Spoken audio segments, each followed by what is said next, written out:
लोगों को मजबूरी में जानते बूझते हुए भी गलत व्यक्ति को, गलत दल को वोट न करना पड़े, विकल्प के अभाव में वोट न करना पड़े, इसके लिए लोगों की मदद से एक नया दल, एक नया विकल्प बनाना। और तीसरा उद्देश्य ये था कि बिहार के विकास के लिए अगले 10 वर्ष में बिहार देश के 10 अग्रणी राज्यों में शामिल हो, इसका ब्लूप्रिंट बनाना। और बिहार के 8,500 पंचायतों का, इसको ध्यान रखें, बिहार के 8,500 पंचायतों का अलग अलग योजना बनाकर जनता के सामने रखना कि हर पंचायत की क्या समस्या है और उस पंचायत को अगले 10 वर्ष में विकसित बनाने के लिए क्या कुछ प्रयास किया जा सकता है। हर पंचायत में 800 से 1200 नए रोजगार के अवसर कैसे पैदा किए जाएंगे, हर पंचायत में बच्चों के पढ़ने की व्यवस्था को कैसे सुधारा जाएगा, और हर पंचायत में खेती को, जो बिहार में कमाने वाली खेती है, उसको कमाने वाला खेती कैसे बनाया जाएगा। ये 3 उद्देश्यों से हम लोगों ने ये प्रयास शुरू किया था। 2 अक्टूबर 2022 को मैंने गांधी आश्रम भितिहरवा पश्चिम चंपारण से चलना शुरू किया है। और यात्रा के दौरान ये भी आपको बताया, ये ऐसी यात्रा है जिसका किलोमीटर निश्चित नहीं है, इसका दिन निश्चित नहीं है, इसका लक्ष्य निश्चित है कि पूरे बिहार में पैदल चल के जहां तक हो सके गांव-गांव जाकर इन 3 उद्देश्यों की पूर्ति के लिए एक सकारात्मक और ईमानदार प्रयास किया जाए। अभी तक मैं करीब 60% बिहार ही घूम पाया हूँ। तो पहली सूचना आपको ये देनी है कि यात्रा अगले 1-1.5-2 वर्षों तक जैसे पहले चल रही थी वैसे ही आगे चलती रहेगी। जब जो बिहार की जनता को मैंने आश्वासन दिया है, दल बनने से या दूसरे उद्देश्यों के पूरा होने से यात्रा नहीं रुकने वाली है। 2 अक्टूबर जब दूसरा उद्देश्य जो इसका दल बनाने का था, उसकी परिणति 2 अक्टूबर को हो रही है। 2 अक्टूबर को दल बन रहा है, लेकिन यात्रा 2 अक्टूबर के बाद भी, अभी मैं सुपौल अररिया में हूँ, वो आगे चलता रहूंगा, चाहे उसके लिए 1 वर्ष लगे या 2 वर्ष लगे, यात्रा में कोई रुकावट नहीं आएगी। दूसरे उद्देश्य को लेकर आपको ये सूचित करना चाहते हैं कि 2 अक्टूबर को अभी तक के प्रयासों के आधार पर, उसके परिणाम स्वरूप 2 अक्टूबर को बिहार में एक नए दल, नए विकल्प के तौर पर जन सुराज, एक नया राजनीतिक दल आपको देखने को मिलेगा। 2 अक्टूबर को आपको ये भी पता चलेगा कि इस दल का नेतृत्व किन लोगों के हाथ में होगा। 2 अक्टूबर को इस दल के नाम की, इसके संविधान की और इसके नेतृत्व की घोषणा जन सुराज से जुड़े हुए हजारों कार्यकर्ताओं, साथियों, इसके बनाने वालों के सामने, मीडिया बंधुओं के सामने इसकी घोषणा की जाएगी। और जैसा कि मैंने पहले बताया था, जन सुराज दल जब बन रहा है तो न मैं उसका नेता था, न मुझे उसका नेता बनना है।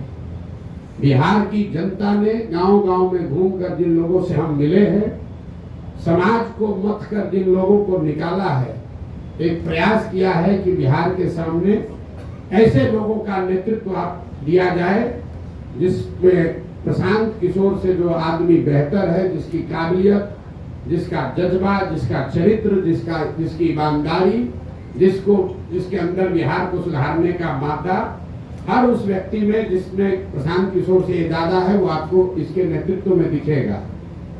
तो 2 दिन और अगर आप इंतजार करेंगे तो आपको पता चलेगा कि 2 अक्टूबर को जन सुराज की लीडरशिप काउंसिल में किन लोगों का चयन हुआ, किन लोगों को जनता ने बताया, और साथ ही पार्टी के अध्यक्ष की घोषणा भी 2 तारीख को की जाएगी। जो मैंने विकास की योजना जारी करने की बात कही है, हर पंचायत की योजना जारी करने की बात कही है, वो इसका तीसरा पड़ाव है, जो फरवरी या मार्च में, उस काम को फरवरी-मार्च तक पूरा कर लिया जाएगा। और पटना के गांधी मैदान से आपके सामने, आपके माध्यम से जनता के सामने, बिहार की जनता के सामने बिहार के अगले 10 साल के विकास का, बिहार के हर पंचायत के विकास का मॉडल और पूरा खाका यहाँ पर रखा जाएगा, जिसमें हम सिर्फ आपको ये नहीं बताएंगे कि बिहार से पलायन रुक जाएगा, आपको ये भी बताया जाएगा कि वो पलायन को कैसे रोका जा सकता है, ताकि उस योजना को आप पढ़ें, उसको देखें, उस पर चर्चा करें, उस पर सवाल उठाएं, और अगर आपको उस योजना में विश्वसनीयता दिखे तभी उसको आप अपनाएं। तो ये फरवरी के अंत या मार्च के पहले हफ्ते में पटना गांधी मैदान में जन स्वराज का, बिहार को सुधारने का जो प्रयास है, जो अभियान है, जो योजना है, जिसको बनाने में बिहार की जनता के साथ साथ गांव से जो हम लोगों ने जानकारी इकट्ठा की, उसके साथ साथ आपके जानकारी के लिए बता दूं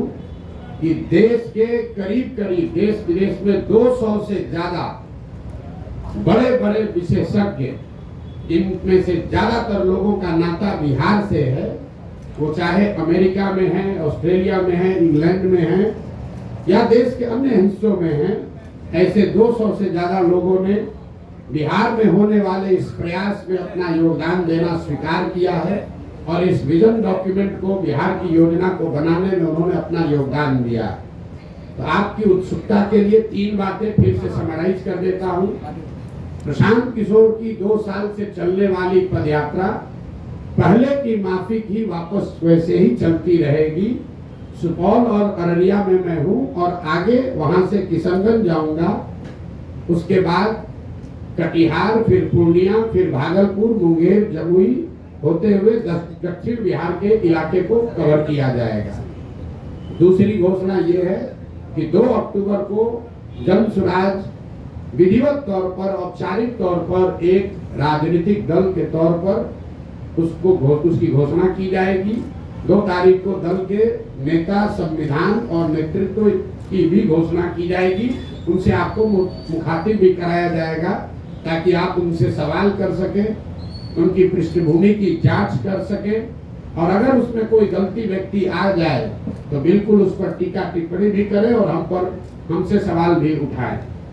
और तीसरा जो मैंने आपको बताया कि जब दल बन जाएगा, 6 महीने अभी हमको और लगेंगे, तो बिहार के विकास का जितने लोग सवाल उठा रहे हैं कि प्रशांत किशोर कह रहे हैं, जन स्वराज वाले कह रहे हैं कि 1 साल में पलायन रोक देंगे, तो 1 साल में पलायन के रोकने का पूरा खाका बिहार की जनता के सामने रखा जाएगा कि उस पलायन को कैसे रोका जाएगा। अगर जन स्वराज में हम लोग कह रहे हैं कि 15 साल से कम उम्र के हर बच्चे के लिए अगले 5 से 7 वर्षों में विश्व स्तरीय शिक्षा की व्यवस्था बनाई जाएगी, बिहार को फिर से ज्ञान की भूमि के तौर पर स्थापित किया जाएगा, तो उसका पूरा योजना बनाकर आपके सामने जारी करेंगे। और अभी तक मेरा जो 2 साल का पदयात्रा का अनुभव रहा है और आगे की योजना के बारे में अब आपके जो सवाल है, मैं आपके सामने बैठा हुआ हूँ। आप स्वेच्छा से अगले 1 घंटे तक जो कुछ भी सवाल चाहे वो पूछ सकते हैं। आप सबका फिर से बहुत बहुत धन्यवाद। अब आपकी तरफ बड़ा हुआ इंटेंशन लग रहा है, इसमें सच्चाई क्या है? मेरा झुकाव बिहार की जनता के प्रति, बिहार की जनता के प्रति झुकाव है, और बिहार में 18-19% मुसलमान भी रहते हैं, तो मेरा 1/5वां हिस्सा 20% झुकाव मुसलमानों के लिए भी है। अगर जन स्वराज में 100 लोग अगर आकर इसको साथ में बना रहे हैं, तो उसमें 20% मुसलमान की भी भागीदारी, हिस्सेदारी होनी चाहिए। उसमें 35% अति पिछड़ों की भी भागीदारी होनी चाहिए। 19% उसमें दलित भी होने चाहिए। 15%, 14% सवर्ण भी होने चाहिए। 15% यादव समाज के लोगों का भी भागीदारी होगी, और बाकी जो समाज है उनकी भी। हम लोगों ने ये कहा है कि जिसकी जितनी संख्या है उसको उतनी भागीदारी दी जाएगी। तो पत्रकारों ने ये समझ लिया कि ये तो पहले से जो दल कह रहे हैं वही बात प्रशांत किशोर कह रहे हैं। नहीं, आप इस बात को समझ लीजिए, जन स्वराज में जगह पाने का एक और एकमात्र क्राइटेरिया है काबिलियत। बिना काबिलियत के आप जन स्वराज में कोई जिम्मेवारी की जगह नहीं पा सकते हैं। लेकिन अगर जगह है 100 और 1000 आदमी काबिल है, तो कैसे उन 100 का बंटवारा होगा? उसके लिए मैंने कहा कि हर काबिल आदमी किसी न किसी जाति या समाज का है और हर समाज में काबिल आदमी है। तो जन सुराज का ये प्रयास है कि हर समाज के काबिल आदमी को ढूंढ कर निकाला जाए और उस समाज की जितनी संख्या है उस समाज के उतने काबिल लोगों को जन सुराज में शामिल किया जाए। तो जो जन सुराज की लीडरशिप काउंसिल बनी है, जिसकी घोषणा 2 तारीख को होगी, उसमें आपको दिखेगा कि 20 लोगों की अगर काउंसिल है तो 5 लोग उसमें आपको मुसलमान दिख सकते हैं। लेकिन वो इसलिए नहीं 5 होंगे कि वो 5 मुसलमान हैं, वो इसलिए होंगे कि वो 5 सबसे काबिल व्यक्ति हैं जो मुसलमान भी हैं। उसमें 5 दलित समाज के लोग भी होंगे, लेकिन वो इसलिए नहीं होंगे कि वो दलित समाज के हैं, वो इसलिए हैं कि वो बिहार के सबसे काबिल चरित्रवान लोग हैं जिनको समाज ने चुना है, जो दलित भी है। उसमें 15% लोग यादव समाज के भी होंगे। वो इसलिए नहीं होंगे कि वो यादव है, वो इसलिए होंगे कि वो यादव समाज को बिहार के सबसे काबिल यादव समाज के लोग हैं। और यही तो 2 बरस से हमारा आपको यह वादा है, बिहार की जनता को जो हमने वादा किया है कि ईमानदारी और शुद्धता में कमी नहीं आएगी। बाकी आप हमसे कुछ भी गलती हो सकती है, इस प्रयास के ईमानदारी और शुद्धता में कमी नहीं आएगी। और उसका पहला पैमाना, पहला कसौटी था कि मैं पैदल चल रहा हूं कि नहीं। आप में से कई लोगों ने कहा कि पैदल चलने से क्या होता है, प्रशांत किशोर तो बिजनेसमैन है, कितना दिन चलेगा। लेकिन मेरा बड़ा से बड़ा विरोधी भी ये नहीं कह सकता है कि 2 साल से मैंने ईमानदारी से अपना चलना पूरा किया है कि नहीं। गांव में ही रहे हैं, गांव में चले हैं। और इसी बिहार में जहां मुखिया बन जाने के बाद भी आदमी कहने लगता है कि हमको बहुत हमारे जान पर खतरा है, बिहार में जान का खतरा है, बिना बाहुबल के राजनीति नहीं कर सकते हैं।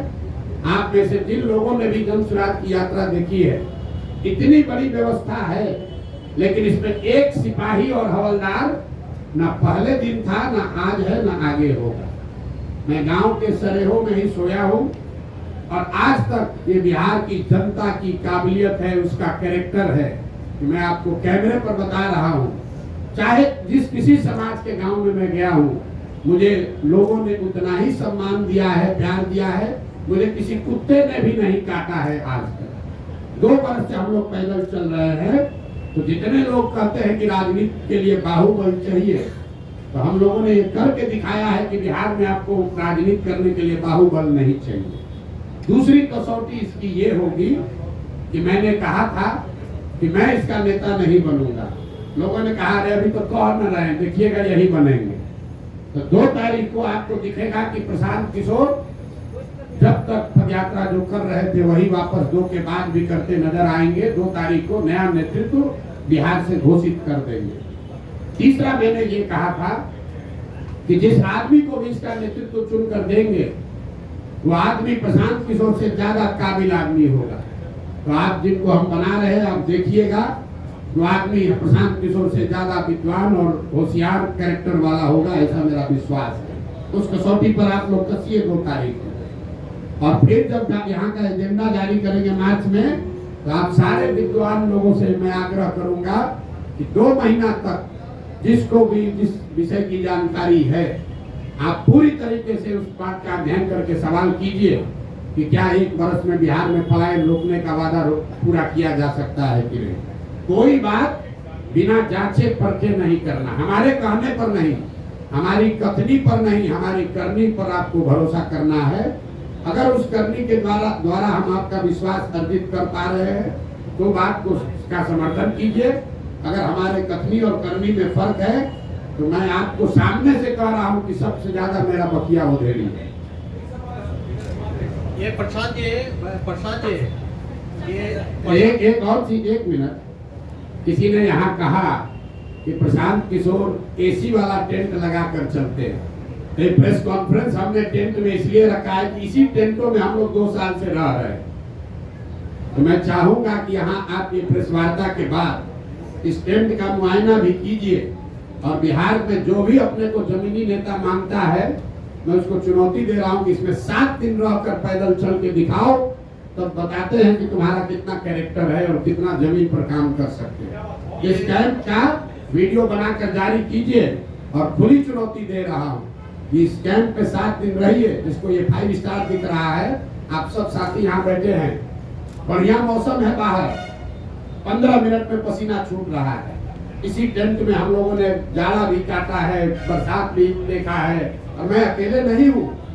2500 बिहार के बच्चे, 2500 बिहार के बच्चे ऐसे 20 कैंपों में बिहार में रह रहे हैं, इसी कठिन परिस्थिति में रह रहे हैं, गांव-गांव जा रहे हैं। और हम लोगों ने 50 बच्चों के साथ शुरू किया था, आज 2500 पदयात्री, उनका प्रयास, उनका परिश्रम, उन पदयात्रियों का संकल्प प्रशांत किशोर से ज्यादा है, क्योंकि प्रशांत किशोर तो फिर भी मीडिया में आ रहे हैं, बोल रहे हैं, उन बच्चों को आप देख नहीं रहे। वो बच्चे नेमलेस हैं, फेसलेस हैं।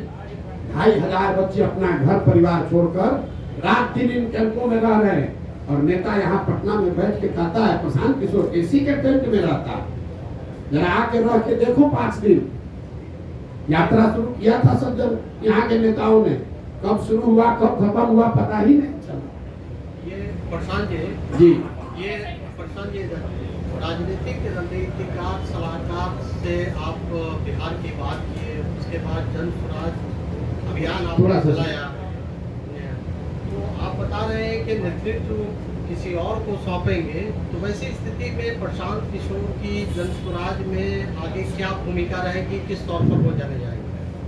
प्रशांत किशोर की भूमिका रहेगी बिहार के समाज को जगाने का, समझाने का, क्योंकि प्रशांत किशोर की सोच ये है, जो कि गांधी की सोच से प्रेरित है, कि अगर राजनीति में आमूल-चूल परिवर्तन लाना है तो बिना समाज में हस्तक्षेप किए हुए, समाज के स्तर पर काम किए बगैर आप राजनीति को और व्यवस्था को नहीं सुधार सकते। ऐसा नहीं है कि प्रशांत किशोर कहीं जा रहे हैं।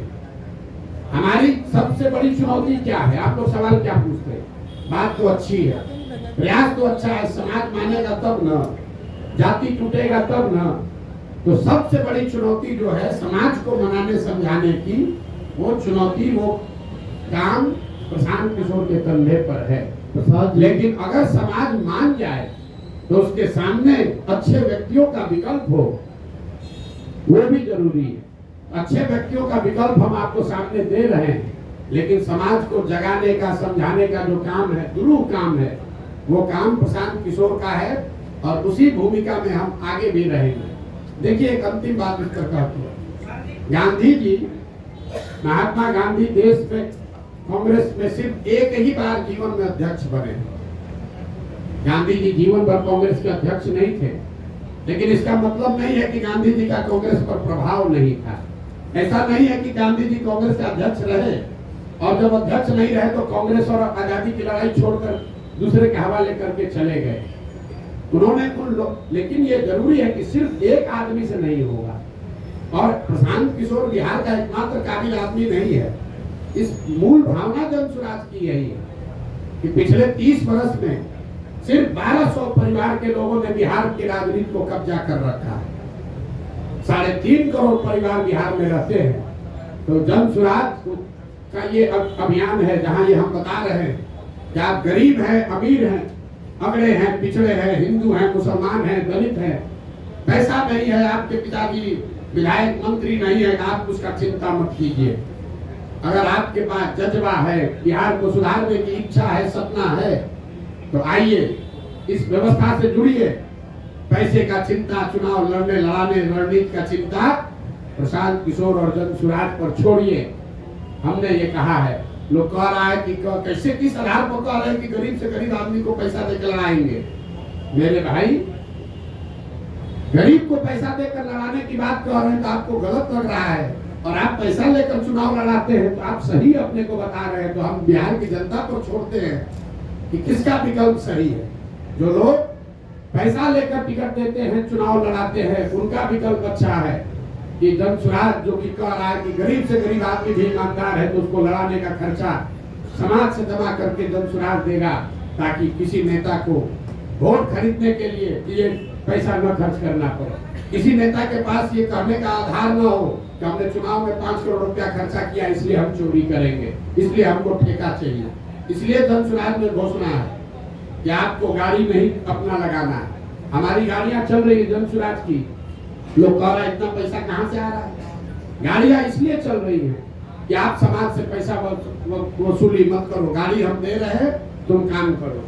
अगर आप खेत में मजदूर हैं, अति पिछड़ा समाज के हैं, दलित हैं, सवर्ण समाज के हैं, गरीब हैं, आपके पास क्षमता है, आप राजनीति नहीं कर पाते हैं क्योंकि आपके पास पैसा नहीं है। आपको घर में मजदूरी करनी है, अपने बच्चों का पेट पालना है, आप में क्षमता ज्यादा है लेकिन आप राजनीति नहीं कर सकते। जन सुराज का राज तुम राजनीति करना चाहते हो, हम साधन देते हैं, राजनीति करो ताकि ये परिवारों का दबदबा खत्म हो। धर्म के आधार पर, जात के आधार पर जो लोग ठेकेदारी कर रहे हैं, ठेकेदारी कर रहे हैं, इनका वर्चस्व खत्म किया जाए। प्रशांत जी, आप अच्छे वक्ता हैं, अच्छे सामाजिक कार्यकर्ता हम लोग देख रहे हैं, चौथा दुलंद में है खेती के बाद, हमें लगता है कि आप कुछ कीजिएगा बिहार। ये बताइए नीतीश जी में क्या खूबी और खराबी हो गई जो आप लोग को छोड़ दिए, और अभी तो लाए थे उसको? नहीं, नीतीश जी को हम नहीं लाए थे। नीतीश जी को 2005 में बिहार की जनता लेकर आई थी।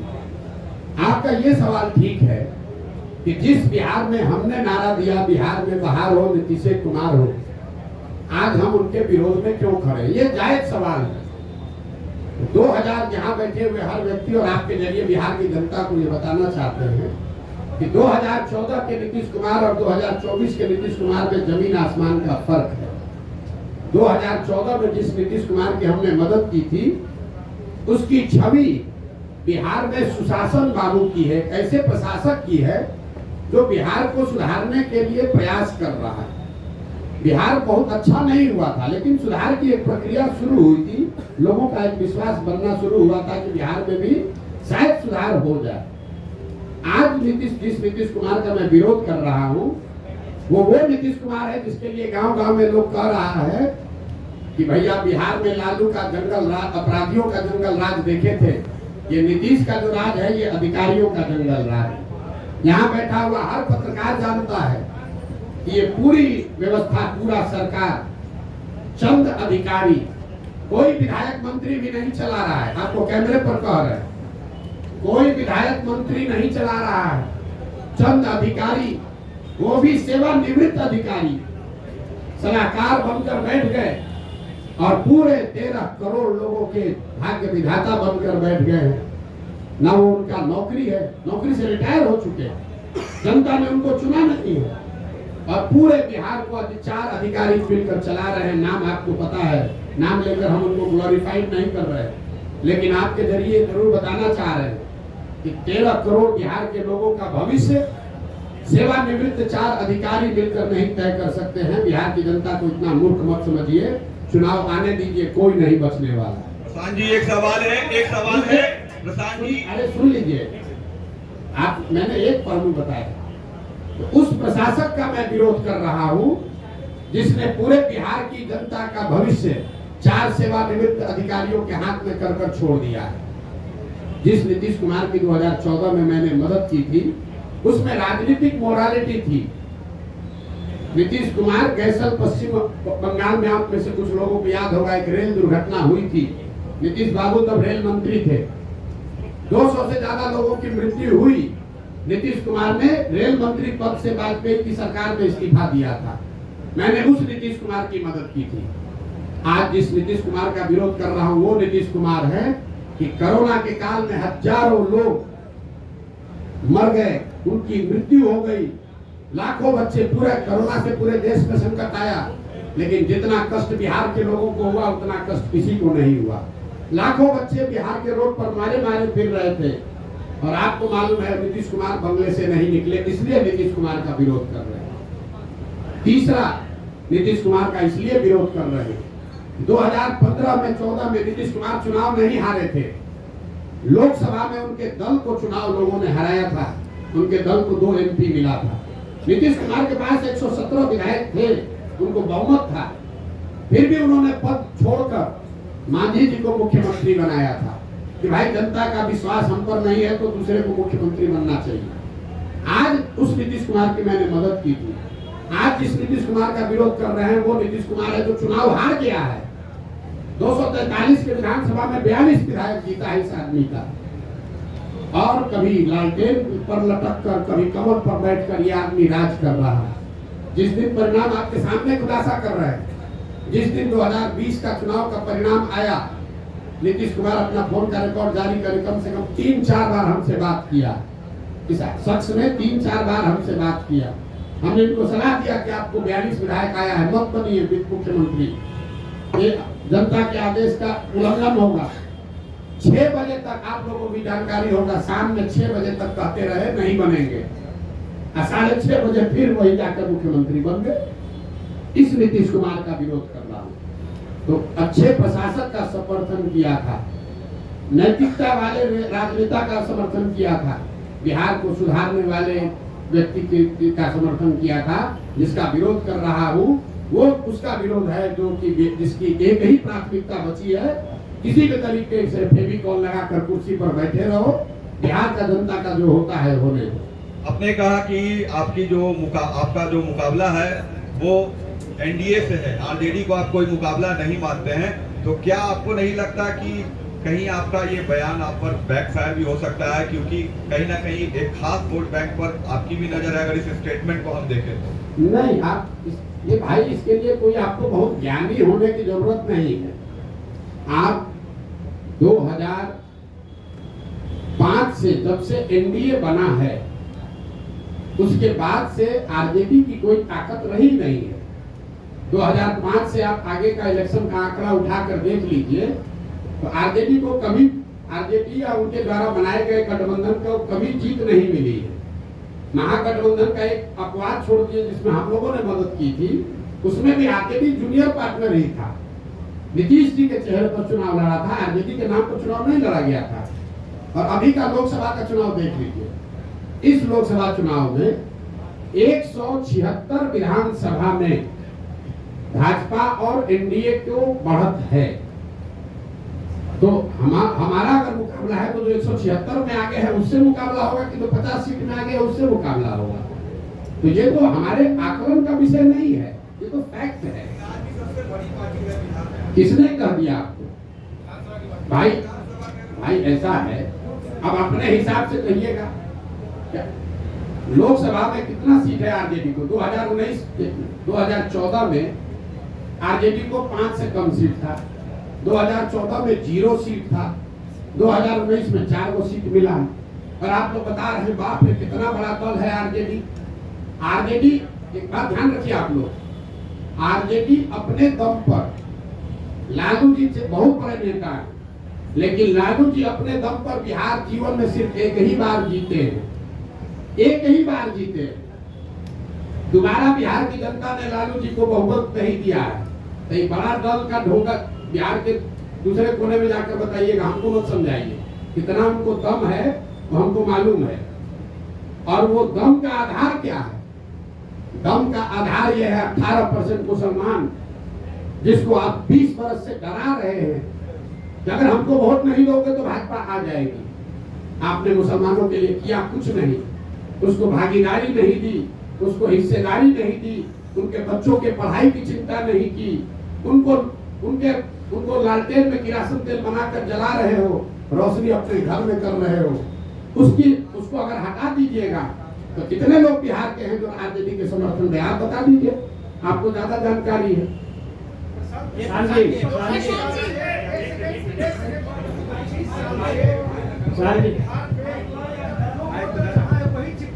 जी 25 साल से जो वोटर जहाँ है वही चिपका हुआ है, या तो वो लालू जी को वोट दे रहा है या फिर नीतीश जी को या भाजपा को।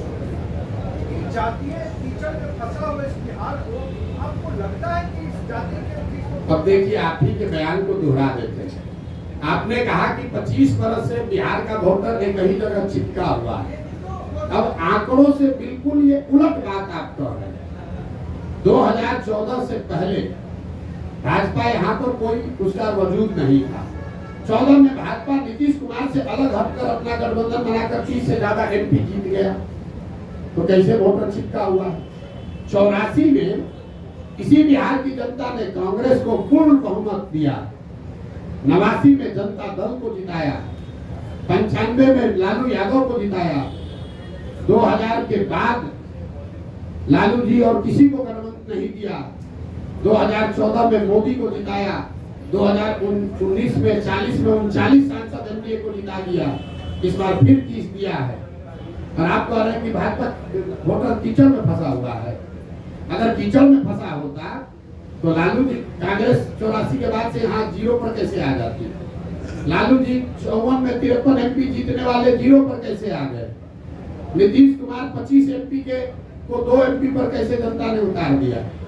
आप एक मिनट, अरे आइए आपकी बात पर आ रहे हैं। पहले तो अपना जानकारी ठीक कर लीजिए कि बिहार में स्टैटिक है, ये ऊपर से चीजें स्थिर दिखती हैं।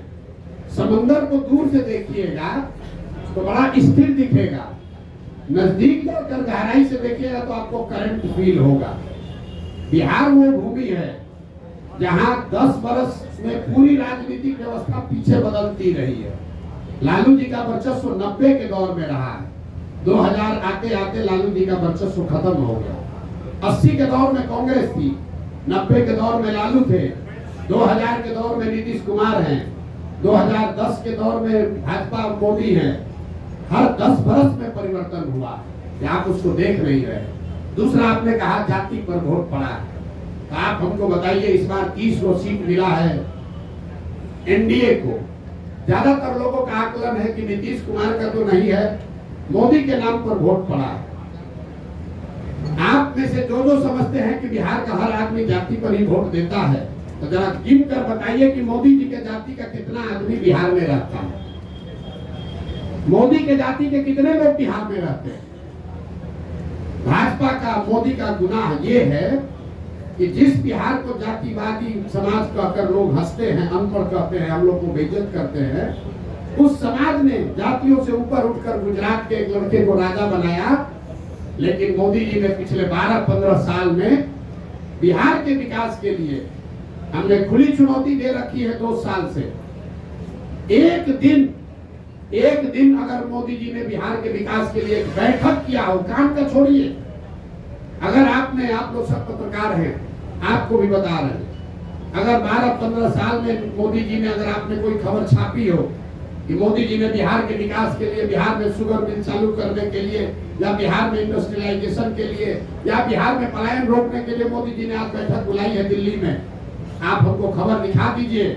और ये सारे प्रयास के बाद हम जन स्वराज का अभियान वापस लेकर एनडीए का समर्थन कर देंगे, आप दिखाइए। लेकिन जिस समाज ने जाति धर्म सब भूल कर मोदी को जिताया, उस मोदी ने बिहार की चिंता नहीं की।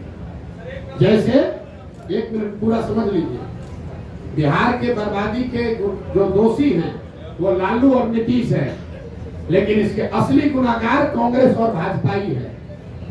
ये क्यों कह रहा हूं मैं? लालू और नीतीश ने बिहार में सत्ता चलाया है। बिहार की जनता ने उनको एक बार जीवन में, लालू जी को 1995 में और नीतीश जी को 2005 में एक ही बार मत दिया। लेकिन लालू जी जंगल राज 15 साल इसलिए चला पाए कि चंद सांसदों के लालच में कांग्रेस के लोगों ने बिहार और बिहार के बच्चों का भविष्य लालू के हाथ में गिरवी रख दिया। और जो गलती कांग्रेस ने की, वही गलती आज भाजपा कर रही है।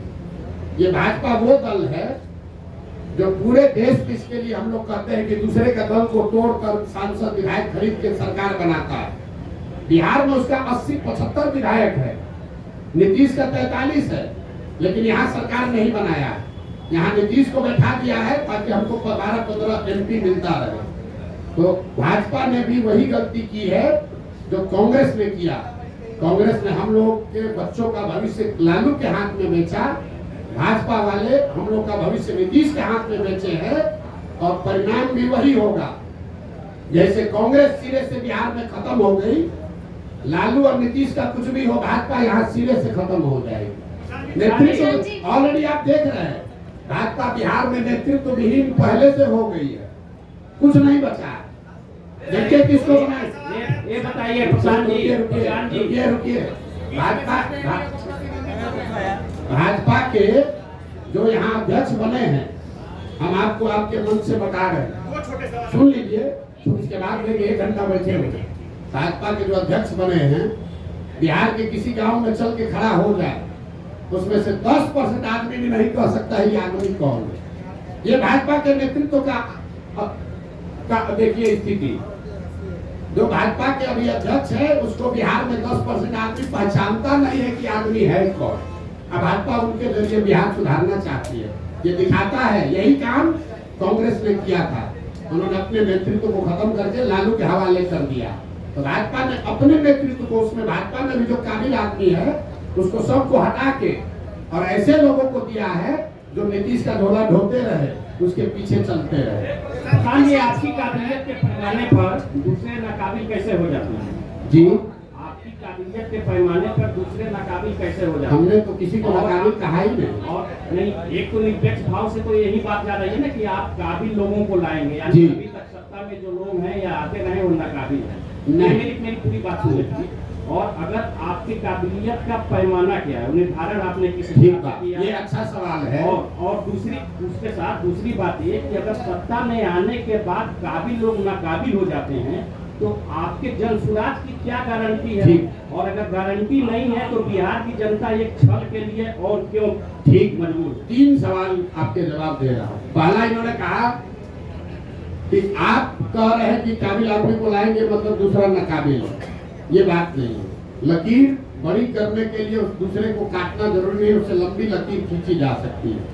तो जिसको जन स्वराज का नेतृत्व दे रहे हैं, इसका पहला पैमाना ये है कि उस आदमी को आप जो जन स्वराज का अध्यक्ष बनेगा, यहाँ पर 3 बड़े पार्टियों के 4 बड़े पार्टियों के अध्यक्ष पहले से हैं। भाजपा के अध्यक्ष दिलीप जायसवाल जी हैं, जदयू के अध्यक्ष उमेश कुशवाहा जी हैं, आरजेडी के अध्यक्ष जगदानंद जी हैं और कांग्रेस के अध्यक्ष अखिलेश जी हैं। जन स्वराज का जो अध्यक्ष बनेगा उसको खड़ा कर दीजिए और 5 के सामने उसकी काबिलियत, उसका डिग्री, समाज में नजरिया और किसी भी विषय पर आप उससे बहस करा लीजिए, खुद तय कर लीजिए कि उसमें काबिल कौन है। काबिलियत का पैमाना समाज है। दूसरी बात आपने कही कि ये इसकी क्या गारंटी है कि जन स्वराज का आदमी, अगर काबिल आदमी भी गलत बन जाए। इसीलिए देश में पहली बार, ये घोषणा हमको 2 को करनी है लेकिन आपने सवाल उठाया है, देश में पहली बार किसी राजनीतिक दल ने अपने संविधान में ये लिखा है, राइट टू रिकॉल, कि अगर जो व्यक्ति जन स्वराज के टिकट पर चुनाव लड़ेगा उसको ये एफिडेविट साइन करके देना पड़ेगा लीगली कि जन स्वराज के संस्थापक सदस्य उस विधानसभा क्षेत्र के 1 तिहाई जन स्वराज के संस्थापक सदस्यों ने अगर आपके खिलाफ अविश्वास प्रस्ताव ला दिया और फिर वहां वोटिंग हुई और जन स्वराज के संस्थापक सदस्यों में आपने अगर अपना विश्वास खो दिया तो आपको रिजाइन करना पड़ेगा। ये एफिडेविट देने के बाद ही आप जन स्वराज से लड़ पाएंगे। इस बात को हम लोग जन स्वराज अपने संविधान में लिख रहा है। तीसरा और अंतिम सवाल कि जन स्वराज पर भरोसा क्यों करें? ठीक बात है, ये अच्छा सवाल है। जन स्वराज पर भरोसा इसलिए करें कि पहले से जो लोग यहाँ पर हैं वो एक्सपायर मेडिसिन है। आपने उसको जांच लिया, परख लिया, जानते हैं कि ये दवा काम नहीं करती। मान लीजिए कि आपके घर में कोई बीमार पड़ गया, भगवान न करे, और उसको कोई ऐसी बीमारी हो गई कि सुधर ही नहीं रही है। डॉक्टर ने दवा दिया, हर तरह का दवा दे दिया, वो सुधर नहीं रहा है। आपने कहा डॉक्टर साहब इससे क्या होगा, अब तो नहीं सुधर रहा। डॉक्टर ने कहा भाई एक नई दवा आई है, उसका पूरा प्रमाण तो नहीं है लेकिन 20% 40% संभावना है ठीक हो सकती है, लेकिन कुछ खतरा भी हो सकता है। आपका अगर आदेश हो, अगर आप सहमत हो तो हम एक बार ट्राई करके देखते हैं। आप क्या कहिएगा? अपने परिजन को बचाने के लिए आप क्या कहिएगा कि जो 3 दवा जिसको आपने ट्राई कर लिया, जिसका फायदा नहीं हुआ, उसी पर रखिएगा, या कहिएगा कि ना भाई इतना डॉक्टर साहब 20% संभावना है लेकिन नया दवा आया है, इसको ट्राई कीजिए, शायद हमारी किस्मत, दुआ, भगवान का आशीर्वाद, शायद लग जाए।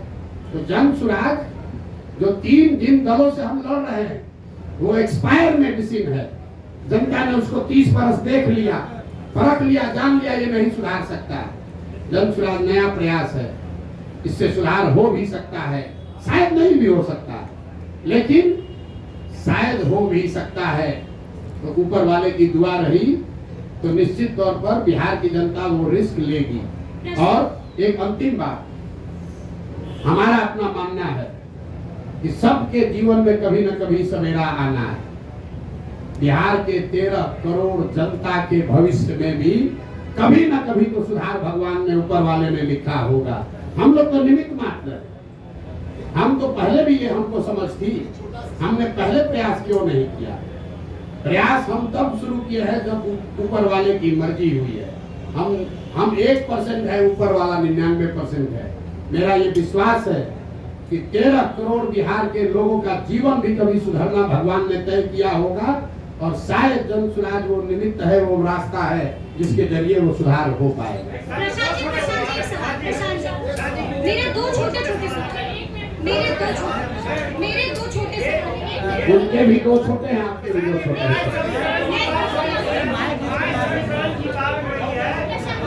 समीकरण की बात हो रही है, अभी भी कहा जाता है कि जो ये जो वोट बैंक है, पूर्णिया रुपौली में चुनाव हुआ है।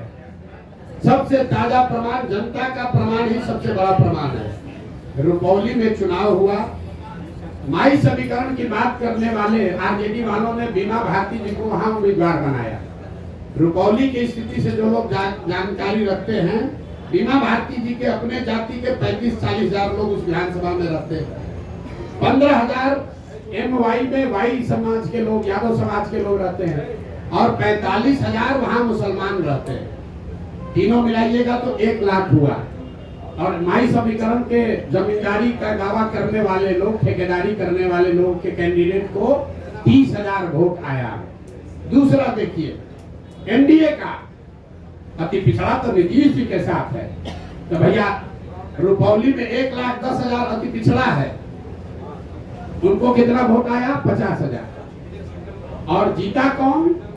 उस वो आदमी जीता है, हमारा आदमी नहीं जीता है। जन सुराज की बात छोड़ दीजिए, वो आदमी जीता है जिसके जाति का 5-6 हजार आदमी वहां रहता है। और आप लोग कह रहे हैं कि बिहार में माई समीकरण है, सब जाते हैं, पब्लिक सब पागल है। अरे भाई आप ये समझिए, अगर यहाँ सोना और पीतल रख दिया जाए तो आप किसी जाति के यहाँ सोना उठाइएगा कि पीतल उठाइएगा?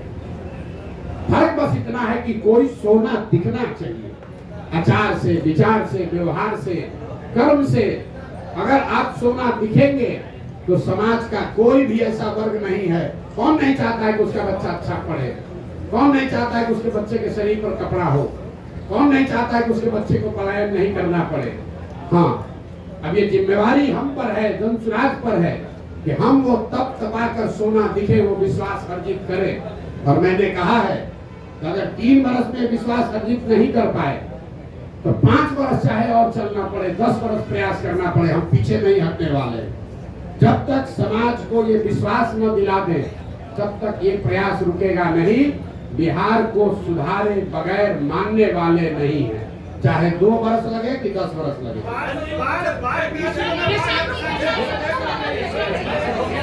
बोलिए बोलिए बोलिए बोलिए। क्या? पीके जियो डीओ क्या होता है? मेरे भाई, बिहार कहाँ से कहाँ सवाल आप करते हैं। हमने दल नहीं बनाया है, हम पूरी बात अपनी बिहार के लिए जो हमने काम। और जब संयुक्त राष्ट्र संघ में बुलंदी पर थे, जब वहाँ बुलंदी पर थे, 35 वर्ष के उम्र में संयुक्त राष्ट्र संघ में मुकाम हासिल कर लिए, तब हमने उसको छोड़ा और छोड़कर 10 वर्ष जो काम किया, जिसको आप चुनावी रणनीतिकार प्रबंधन करते हैं, 2011 से 2021। और जब हम उस काम में चुनावी प्रबंधन रणनीतिकार जिसको आप कहते हैं, उसमें बुलंदी पर थे, तो 2021 में उस काम को छोड़ दिए। अब मेरा अगले 10 साल का जीवन का एक ही लक्ष्य है, बिहार को देश के 10 अग्रणी राज्यों में शामिल कराना है। चाहे उसके लिए जो कुछ भी करना पड़े। हम देश, दुनिया, विश्व नहीं देख रहे हैं, एक ही चीज देख रहे हैं, बिहार, बिहार की समस्या, बिहार के बच्चे, बिहार की पलायन, बिहार का की अशिक्षा, और जैसा मैंने आपको कहा, आप चुनाव देख रहे हैं, मैं देख रहा हूं कि जब तक ये नहीं सुधरेगा तब तक बिहार में ही प्रशांत किशोर को इसी तरह से प्रयास करते रहना। प्रशांत जी, मेरा दो सवाल है, मेरा दो सवाल है। विपक्ष आप पर कई तरह के आरोप लगाता है, जिसमें से एक आरोप ये है कि जनसुराज कुछ और नहीं बल्कि वन मैन शो है। इस आरोप पर प्रशांत किशोर क्या जवाब देंगे? देखिए, कम से कम विपक्ष वाले या पक्ष वाले आरोप लगाना शुरू तो कर रहे हैं। जब हमने अभियान शुरू किया था तो कहता था ये है कौन, प्रशांत किशोर कौन है, किसी ने हमको व्यापारी कहा, तो हमने मंच पर कहा, कैमरे के सामने कहा, हाँ व्यापारी हैं, सामान बेचने आए हैं, अपना विचार बेचने आए हैं, लोगों को माथा पर टोकरी लेकर घर घर घूम रहे हैं, ये विचार बेच रहे हैं कि जाति धर्म नाली गली का छोड़ो, अपने बच्चों की चिंता करो, ये विचार बेचने आए हैं। तो ये तो मान रहा है ना विपक्ष वाला कि प्रशांत किशोर को बेचने आता है, तो हम ये विचार घर घर बेच कर आए हैं कि एक बार जीवन में नेताओं की बच्चों की चिंता छोड़ दो, अपने बच्चों की चिंता कर लो, ये विचार बेचने आए। तो आज अभी पहली बार, आप लोग ध्यान नहीं दे रहे, पहली बार देश में ऐसा हो रहा है कि जो सत्ता में है और जो विपक्ष में है, दोनों के राजनीतिक कार्यकर्ता छोड़कर वहां जा रहे हैं जो अभी दल ही नहीं है। आप इसको जरा आकलन करके देख लीजिए, राजनीतिक कार्यकर्ता तो वहां जाता है जहां सत्ता है या सत्ता आने की संभावना है।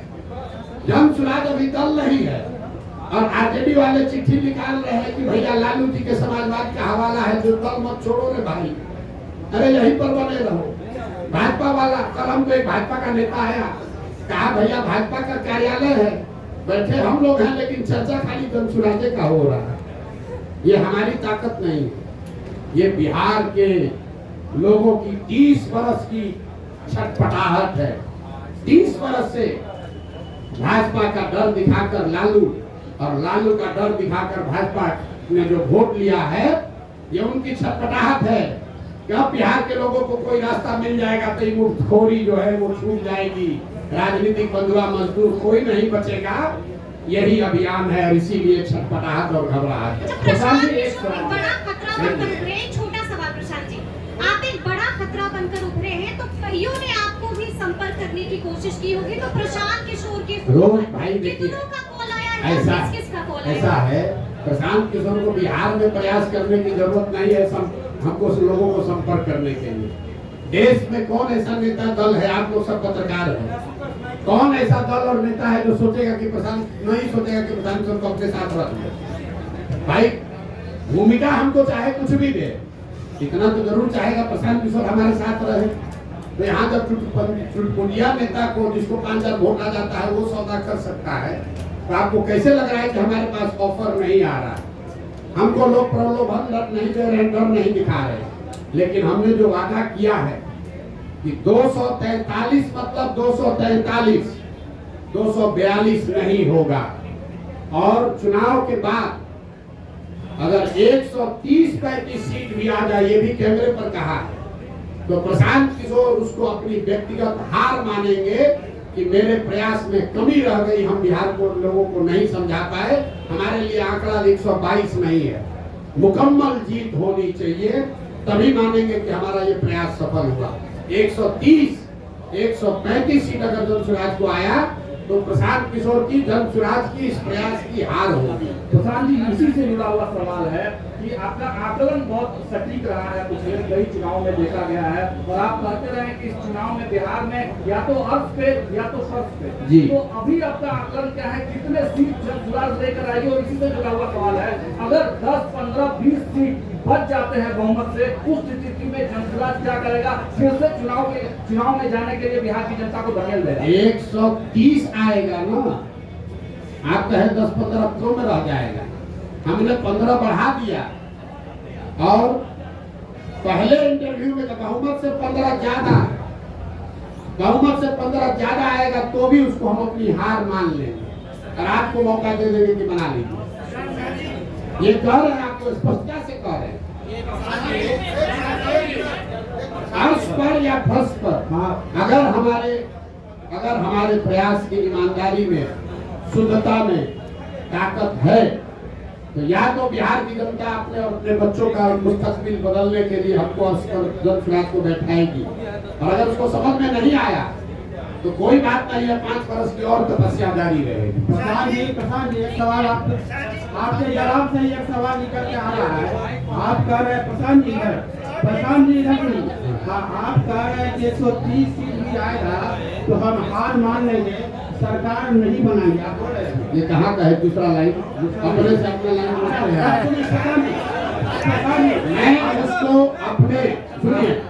मैं उसको अपने इस प्रयास के बिहार को सुधार, देखिए बिहार में सिर्फ सरकार बनने से बिहार नहीं सुधरेगा। आपने बात सुनी नहीं हमारी।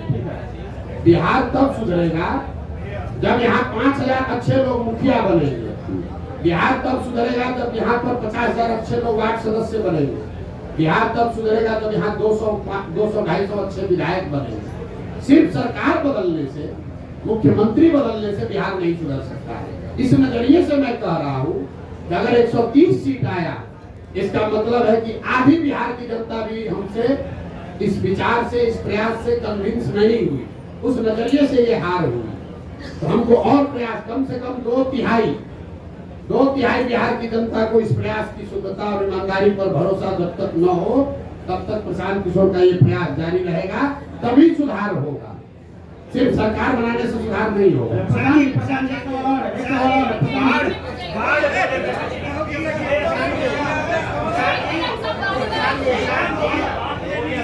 शुरुआत किया तो आपको बताया कि दल होगा, तो आप कहे कौन होगा?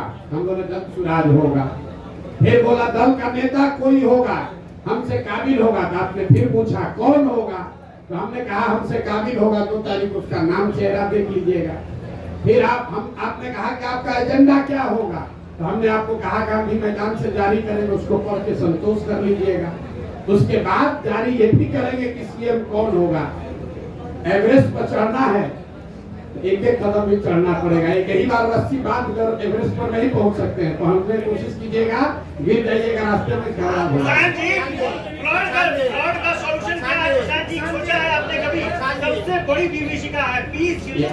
आपको कुछ नहीं समझ है। इनका जरा सवाल सुनिए। इन्होंने कहा कि फ्लड की समस्या सबसे बड़ी विभीषिका है। सबसे बड़ी विभीषिका यहाँ के लोगों की मानसिकता है। सबसे बड़ी विभीषिका यहाँ से पलायन है। अब बाढ़ पर आ जाइए। अगर आप ध्यान से देखेंगे 50% यहाँ जमीन ऐसी है बिहार में जहाँ फ्लड क्या रिस्क है। 30% जमीन ऐसी है जहाँ परमानेंट जल जमाव है, और करीब 25 से 27% ऐसी जमीन है जहाँ सूखा है। अगर आप बिहार को भौगोलिक तरीके से देखेंगे तो जो उत्तर के तराई वाले जिले हैं, चंपारण, पश्चिमी चंपारण, पूर्वी चंपारण, शिवहर, सीतामढ़ी, मधुबनी, दरभंगा, सुपौल, अररिया, किशनगंज, ये जो ऊपर के तराई वाले एरिया हैं, यहाँ पर बाढ़ के साथ साथ नदियों के कटाव का मामला है। जो मध्य के जिले हैं,